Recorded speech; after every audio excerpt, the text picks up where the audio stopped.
Test 4. You will hear a number of different recordings and you'll have to answer questions on what you hear. There'll be time for you to read the instructions and questions and you'll have a chance to check your work. All the recordings will be played once only. The test is in 4 sections. At the end of the test, you'll be given 10 minutes to transfer your answers to an answer sheet. Now turn to Section 1. Section 1. You'll hear a student asking for advice on her accommodation. First, you have some time to look at questions 1 to 6.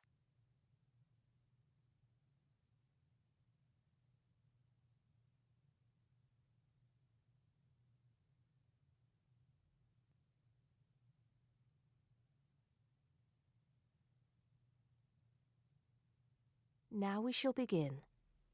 You should answer the questions as you listen, because you will not hear the recording a second time. Listen carefully and answer questions 1 to 6. Good morning. So, what can I do for you? Well, it's about the accommodation where I'm staying at the moment. First, can you give me your name and address, please? Yes, I'm Maria Dominguez, and the address is 12 Pine Tree Terrace. It's in Westcliff. I'm staying with 2 other students. There's actually 4 of us in the house, us 3 students and the lady who rents the house to us. So, is there a problem? Well, there are a few, actually. You know, I'm a first-year student, and though I lived away from home for a while when I was studying over the summer in Mexico City, I've never lived abroad, and it's a big change for me. The course is tough, but that's not the main difficulty. I'm coping with that up till now, anyway. The accommodation was arranged for you by our office, wasn't it? It's a nice place by the sea. Okay, but it's difficult. There are only a few buses, and it takes about 50 minutes. It's just so far away, and there's no way I can get back if I want to stay on after 7. And also the other thing is, there's nothing to do there. It's basically just a village. All my friends stay on campus. What about the girls you live with? Do you get on with them? Well, when I see them, but one of them is hardly ever there. Mostly she stays in a house with friends. They've got plenty of extra space, you see. The other girl is quiet as a mouse and hardly ever leaves her room. The landlady's friendly enough, though a bit forgetful, and she doesn't keep the place very clean. I don't have any real problem with her as a person, though. I understand it's rather far away. So I suppose you'd like us to find you a place in the halls of residence or closer by in the town. That would be good. You did say in your brochure that most first-year students are offered a place in halls. I think it actually said final-year students have priority there. They need the library facilities more for studying for their finals. Before you hear the rest of the conversation, you have some time to look at questions 7 to 10.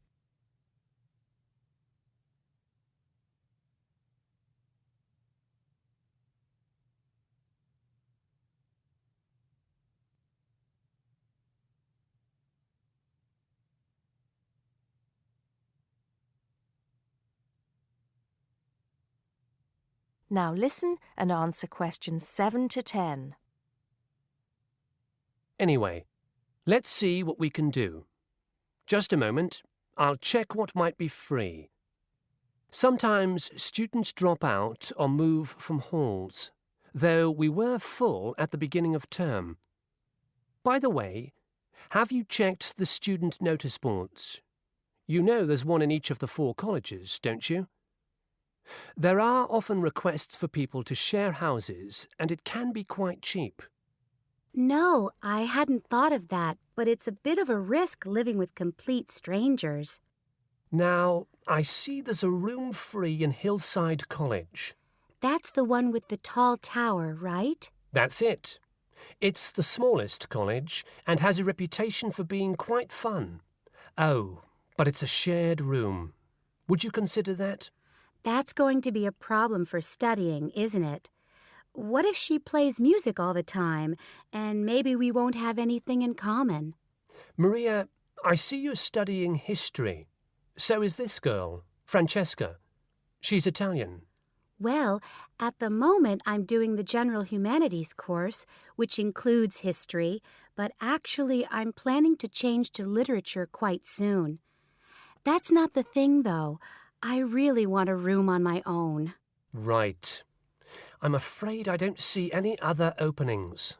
There's nothing showing up on the computer, at least on campus. Well, if I have to stay where I am now, I'm going to find it more and more depressing. Here's one more thing we can try. The university owns several places on the Thanet Road and also by the West train station. Both of these are about a 20-minute walk down the hill. They're not the newest of buildings, but I could check for you. Can you come back tomorrow? Oh, no, that's Saturday. What about Monday? Yes, sure. I'd really appreciate it if you could do something for me. Let's hope so. That is the end of section 1. You now have half a minute to check your answers.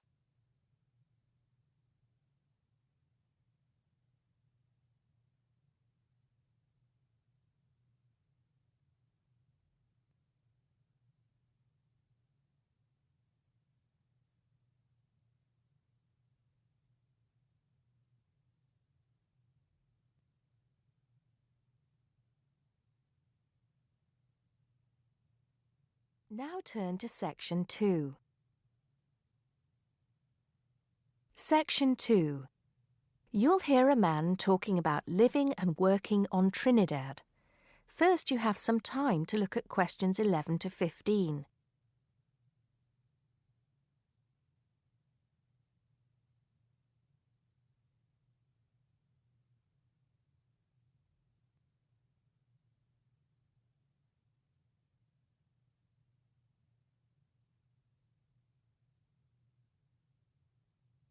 Now listen carefully and answer questions 11 to 15. Hi, I'm Steve Pinfold, and I'm here today to tell you about my gap year, which I took about 20 years ago. Unlike many students these days who go travelling or get some work experience between school and university, I decided to do something completely different after finishing my degree.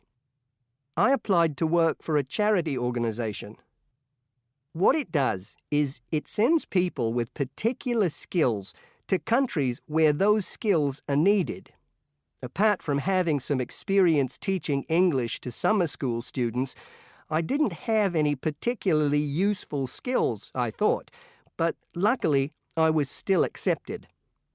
I had to find the money for the flight, but you get free accommodation. I stayed with a family of 5. And you do get paid, but not much. It's a bit like pocket money, enough to get by.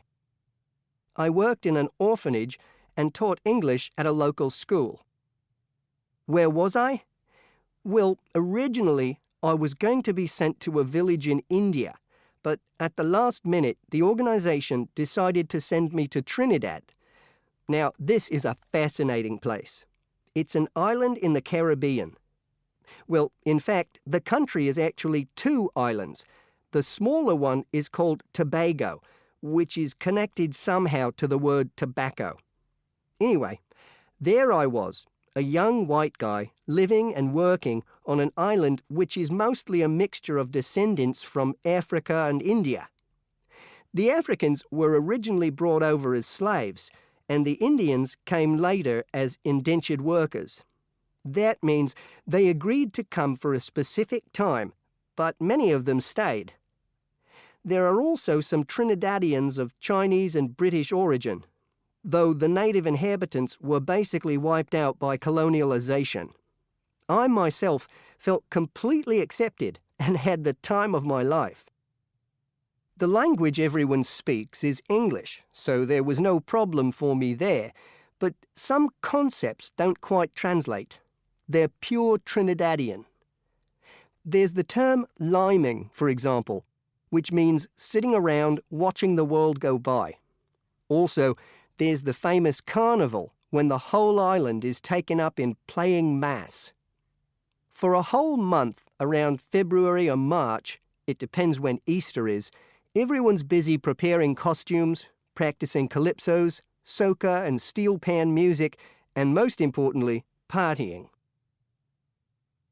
Before you hear the rest of the talk, you have some time to look at questions 16 to 20.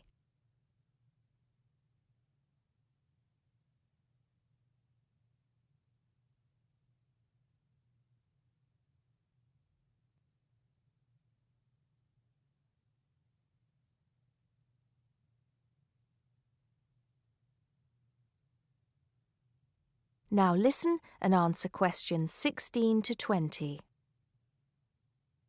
When the actual official carnival starts, it's days of 24-hour dancing in the streets. In Trinidad, it's called whining. You've probably seen this sort of thing on TV, in the more famous carnival in Rio, or even at the Notting Hill Carnival in London. Many people joined bands, each one of which has a theme. For example, the Sea or Jungle Fever, and they have costumes designed and made to go with the theme. These can cost $1,000 for the king and queen of each band. They're incredible. The whole city is a non-stop party zone, full of colour and sound. It's serious too. The bands are in competition and the winner gets $1 million. Sorry, I got a bit carried away with those memories. Back to my real job there. The orphanage was called St. Augustine's, and that's also the name of the place where it was, St. Augustine, a town just outside the capital city, Port of Spain. I didn't have any particular job description, just to be with the children and tell stories, sing songs and play games. Oh, and we also went camping in the jungle once. I could tell you a few stories about that particular escapade. Every time I arrived at the gate, kids would come running towards me, shouting, with big smiles on their faces. The younger children seemed fascinated by my blonde hair and loved to touch it as if it was something miraculous. The English teaching I did 2 days a week in a primary school for 6 to 11-year-olds. The kids may have been poor, but they all wore neat and clean uniforms and were so respectful and enthusiastic. I've now been teaching for many years in different countries, and I still think those were the best students I've ever taught. What else did I do while I was there? I swam a lot. Can you imagine what it's like swimming with dolphins and with pelicans diving into the sea right next to you? More seriously, I trained to be a Samaritan. That's someone who listens and supports people who have problems with their lives. Overall, what I took from the experience was a sense of being in another culture, or rather cultures. As humans, we all share many characteristics, but we express ourselves in various ways. In Trinidad, there are lots of different communities and religions, and so many different kinds of festival to see. Hindu, Muslim, Christian, as well as some rather mysterious African traditions. There are quite a few Rastafarians too. Trinidad is, as Americans are fond of saying of their own country, a melting pot where everybody is greeted warmly. Go and see for yourself. I'm not sure how it's changed since I was there, but I'd love to find out. That is the end of section 2. You now have half a minute to check your answers.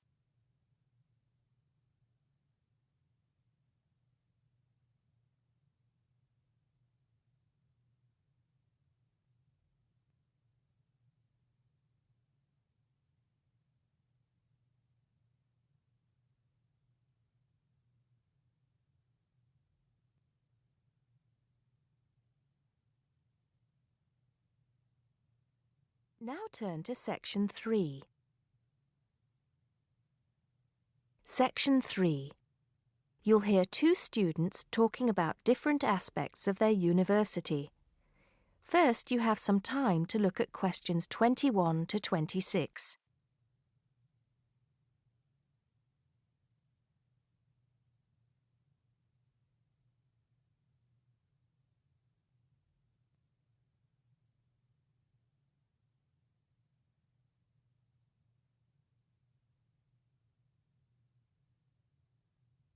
Now listen carefully and answer questions 21 to 26. Great party last night. You should have come. But anyway, so what have we got to do here?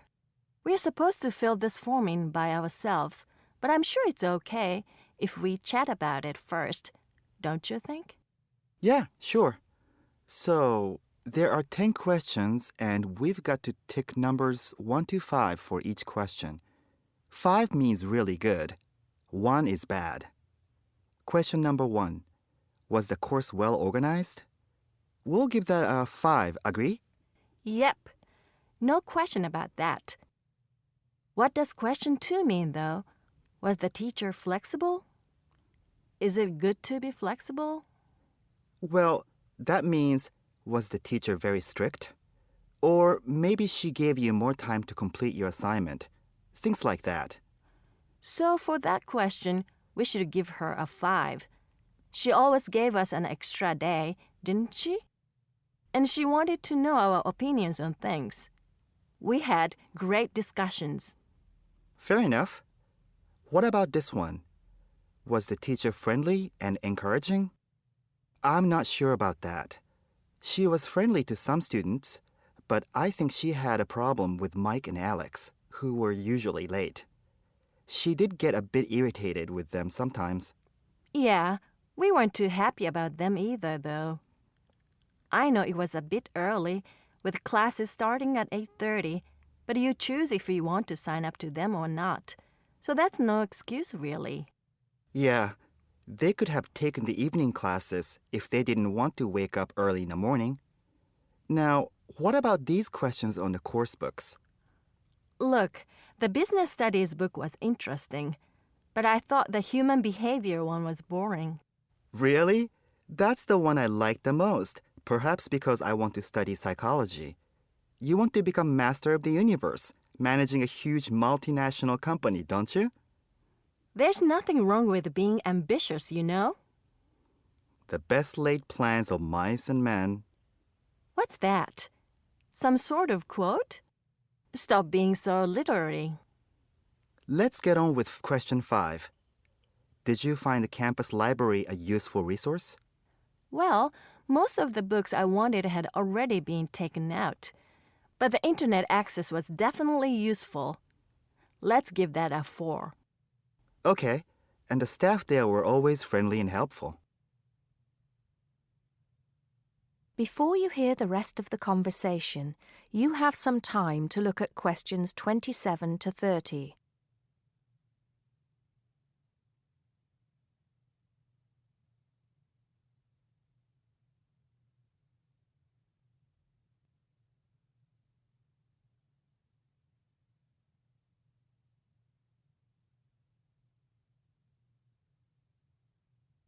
Now listen and answer questions 27 to 30.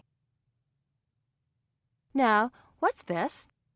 You know, they keep going on at us about how we don't use the off-campus library enough. I suppose this question is to test if we know where things are there. So here's a plan of the library. You use it more than me.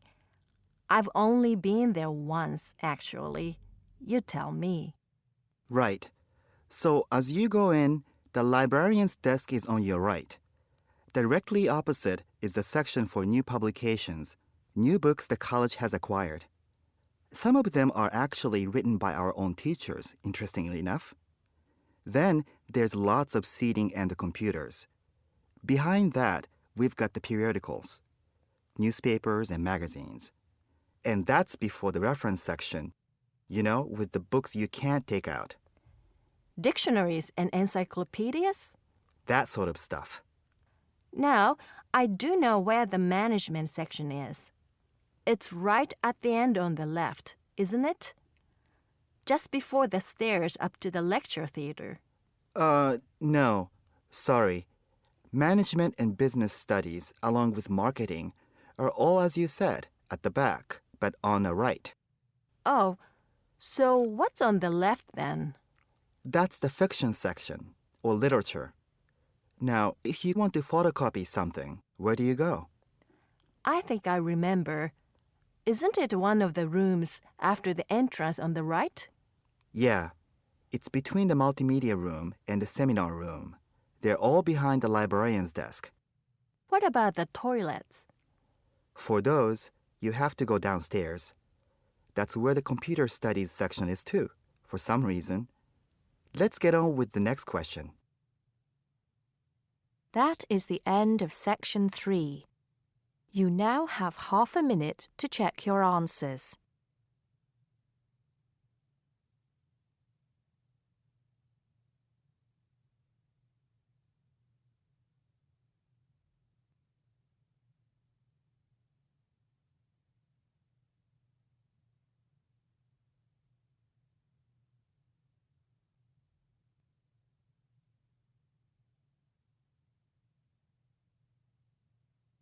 Now turn to section 4. Section 4. You'll hear a lecturer talking to students about sport in Ireland. First, you have some time to look at questions 31 to 33.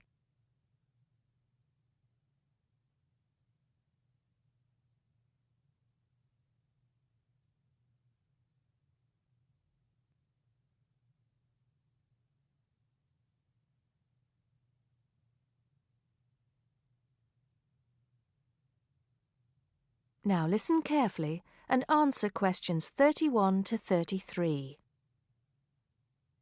Now, today we're going to be finding out about the most popular sports in the Emerald Isle. That's Ireland, of course. Can you guess what they are? Well, there are these two lesser-played games, a form of rounders and Gaelic handball. But we'll start with one which is perhaps over 3,000 years old, arriving in Ireland with the Celts, some claim.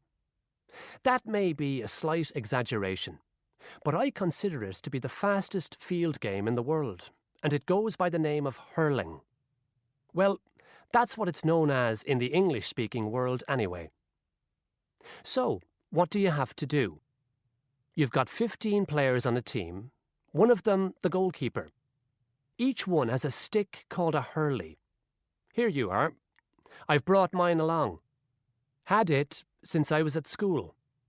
This is what it looks like, and basically you have to get this ball, called a sliotar, that's S-L-I-O-T-A-R,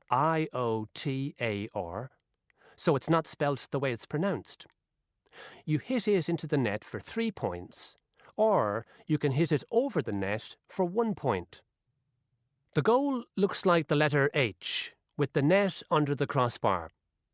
The goalie has a bigger stick than the others to help keep the ball out. You can also catch the sliotar and run with it for 4 steps maximum, or bounce it on your stick. Is that clear to you all? I'll be showing you a video a bit later, so you can see what a game actually looks like.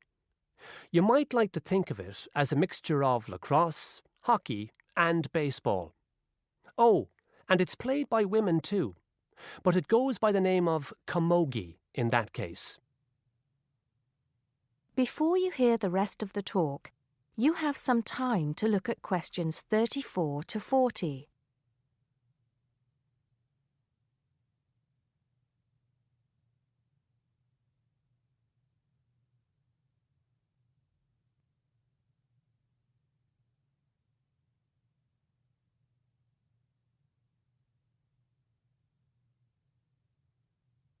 Now listen and answer questions 34 to 40. I'll give you a bit of the history, shall I now? Generally, the golden age of the game is considered to be the 18th century. But systematic rules were first agreed and drawn up at that great shrine of learning, Trinity College Dublin, in 1879, founding the Irish Hurling Union, closely followed just a few years later by the formation of the Gaelic Athletics Association. With greater organisation last century, the All-Ireland Hurling Championship got off to a flying start, and I'm proud to say that my own native city of Cork has won more than 20 titles over the years. But then, so have Kilkenny and Tipperary. Is it only played in Ireland? No. Well, it is the only country with a national team at the moment. But you may be surprised to discover there are hurling clubs in London, as well as in America and Argentina, to name just a few. The other game I'd like to take a little time to introduce you to is Gaelic football, which is played on the same pitch as hurling with the same number of players. But there's no net. You just have to get the ball over your opponent's goalposts. And you can do that by kicking or punching the ball. However, you're not supposed to do that to the players, I might add. Imagine it as a combination of soccer and basketball. But in my opinion, it's a more exciting spectacle than either of those. Excuse my bias, if you will. It's also very popular with women. In fact, there are more women's teams than for any other sport. Whether despite or because of the physical contact involved, I wouldn't like to say. They do play a shorter game, 60 minutes, rather than the men's 70. So, let's have a look. If we can have the lights down, I'll see if I can get this technology to work. That is the end of section 4. You now have half a minute to check your answers.